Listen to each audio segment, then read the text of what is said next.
Sabe, é incrível pensar que, por trás de cada clique, cada aplicativo que a gente abre, cada like, existe uma longa conversa rolando. Uma conversa entre humanos e máquinas. E é justamente para decifrar essa história, uma jornada de quase 180 anos, que a gente está aqui.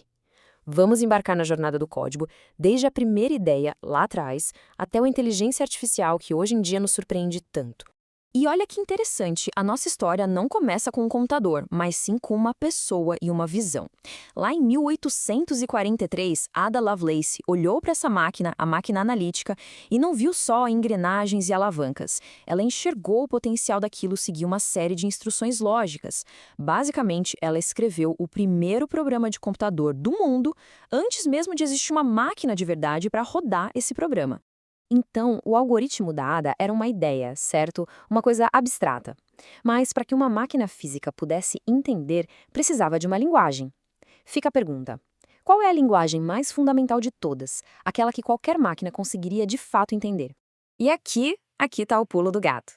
Quase 100 anos depois, em 1937, um cara chamado Claude Shannon teve uma sacada genial. Ele conectou a lógica do verdadeiro ou falso com os circuitos elétricos ligados ou desligados. Essa ideia de usar zeros e uns, o sistema binário, criou a língua nativa das máquinas. É a base de absolutamente toda a programação moderna. Para entender essa jornada, a gente vai seguir 5 passos. Primeiro, vamos conhecer esses pioneiros. Depois, acompanhar a evolução das gerações de linguagens. Aí a gente vai entender uma diferença fundamental entre dizer como fazer algo e dizer o que fazer. Vamos ver também como a programação saiu de um caos, o tal do código espaguete, e chegou a uma estrutura organizada.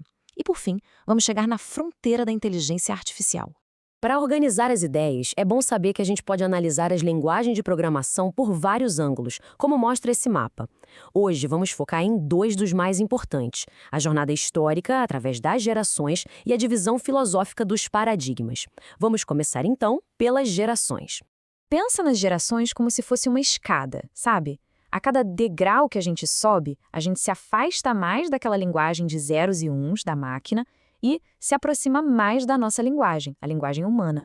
É uma escalada em direção à abstração. Essa jornada começa lá nos anos 40, com a primeira geração. Era puro código binário, uma coisa quase impossível para um ser humano escrever. A segunda, nos anos 50, já deu uma melhorada com o Assembler, que usava umas abreviações para facilitar um pouco. Mas a grande revolução mesmo veio na terceira geração, com linguagens muito mais próximas da nossa. E a quarta, a quarta tentou acelerar tudo, buscando criar aplicações de forma radicalmente mais rápida. E aqui está o ponto central da terceira geração. Linguagens como C e COBOL não foram só um avanço técnico, não. Elas foram as ferramentas que, de fato, tiraram os computadores dos laboratórios e levaram para as empresas, para as universidades. Foram elas que construíram as fundações do mundo digital que a gente conhece hoje. A ambição aqui, na quarta geração, era gigante. Imagina só, e se fosse possível criar linguagens tão poderosas que uma pessoa, mesmo sem conhecimento técnico, pudesse construir um aplicativo? A ideia era só descrever o que ela queria. Essa noção de focar no o que e não no como ecoa até hoje em muitas ferramentas que usamos. Ok, já vimos evolução histórica, agora vamos mudar a nossa lente. Em vez de pensar no tempo, vamos falar de filosofia. Porque no fundo, existem 2 maneiras completamente diferentes de conversar com o computador. De um lado, temos o paradigma imperativo. Nele, o controle é total. O programador é tipo um maestro, sabe? Ele dita cada nota, cada movimento, cada pequena alteração no programa. O código é basicamente uma lista de comandos. Faça isso, depois faça aquilo e depois aquilo outro. Do outro lado, num contraste total, está o paradigma declarativo. Aqui o foco é no destino, não na jornada. É como usar um GPS e dizer, me leve para casa. A gente não fala vira à direita, depois à esquerda. A gente só declara o objetivo e o sistema descobre como chegar lá. Mas, voltando um pouco para o mundo imperativo, essa liberdade total de ser o maestro acabou criando um problema gigantesco, o caos. O código começou a virar um emaranhado impossível de entender. Era preciso urgentemente encontrar um jeito de botar ordem na casa. E o grande culpado desse caos tinha nome. Era um comando chamado goto. Ele permitia que o programa pulasse de qualquer parte do código para qualquer outra, sem critério nenhum. O resultado? Um fluxo que parecia literalmente um prato de espaguete. totalmente emaranhado, impossível de seguir e, claro, um pesadelo para consertar. A solução, então, foi impor regras. Em vez do caos do Go-To, a comunidade de programação criou blocos lógicos bem definidos. E o resultado? Um código que dá para ler, que é previsível e, nossa, infinitamente mais fácil de gerenciar. Então, o ponto crucial é este aqui. Toda a complexidade da programação moderna foi construída em cima desses 3 conceitos bem simples. Primeiro, executar em sequência. Segundo, tomar uma decisão. E terceiro, repetir uma tarefa. Com esses 3 pilares, se tornou possível construir qualquer lógica, por mais complexa que seja, de um jeito claro e organizado. Agora sim, vamos voltar para nossa escada de gerações e subir os degraus mais altos. É lá que estão as linguagens que, neste exato momento, estão moldando o nosso futuro. A 5ª geração foi pensada especificamente para inteligência artificial. A ideia aqui é bem diferente. Em vez de dar os passos, o programador fornece fatos e regras.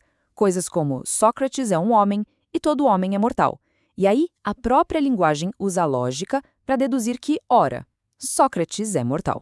E assim a gente chega na fronteira atual. A 6ª geração não é tanto sobre criar linguagens do zero, mas sim sobre construir bibliotecas e ferramentas superpoderosas, geralmente dentro de Python, para uma tarefa bem específica: construir sistemas que aprendem sozinhos. A gente deixou de apenas dar ordens e passou a ensinar as máquinas a aprender. E claro, nem o toda linguagem foi criada para mudar o mundo, né?